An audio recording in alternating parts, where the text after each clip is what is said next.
Hi friends, இன்றைக்கி என்னென்னு பார்த்தீங்கன்னா, ஒரு டாலில் வந்து நான் முருகரை அப்படியே கன்வெர்ட் பண்ணி அதை வந்து எப்படி ஜடையில் வச்சு தைக்கிறதுன்னு ஸ்டெப் பை ஸ்டெப்பாக நான் இந்த வீடியோவில் காமிச்சிருக்கேன்.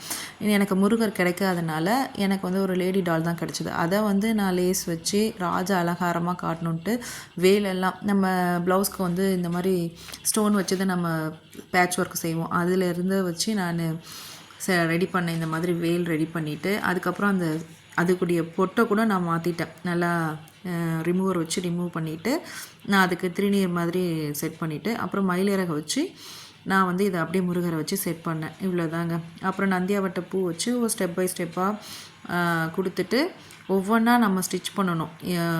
நீங்கள் வந்து ஜவுரியிலே வச்சு ஸ்டிச் பண்ணும்போது உங்களுக்கு எடுத்து ஃபிக்ஸ் பண்ணுறதுக்கு ரொம்ப ஈஸியாக இருக்கும். ஆனால் ஒவ்வொரு பூவையுமே நான் வச்சு தான் தைச்சேன். ஒரு கொஞ்சம் நேரம் நல்லா நம்ம வந்து செட் பண்ணுற விதத்தில் தான் இருக்குது. ஒவ்வொன்றுத்துக்குமே நான் ஒரு இதுவும் தைச்சி தான் ஒவ்வொரு விஷயத்தையும் நான் செஞ்சேன். ரொம்ப மெல்லமாக டீட்டெயில்ஸ் கொடுத்துருந்தேன். அவ்வளோ அழகாக வந்துருந்துச்சு. இவங்களுக்கு இந்த பேபி ஷவர் அவங்க ஒருத்தர் கேட்டிருந்தாங்க. அவங்க ரொம்ப தீவிர முருகர் பக்தர்ன்றனால அவங்க கேட்டிருந்தனால இந்த மாதிரி செஞ்சுருந்தேன். அவங்க ரொம்ப சாட்டிஸ்ஃபேக்ஷன். எனக்கும் ரொம்ப பிடிச்சது. நான் செஞ்சதுலேயே அது ரொம்ப திருப்தியாக இருந்ததுங்க. இந்த வீடியோ பிடிச்சினா லைக் பண்ணுங்கள், ஷேர் பண்ணுங்கள், சப்ஸ்கிரைப் பண்ணுங்கள்.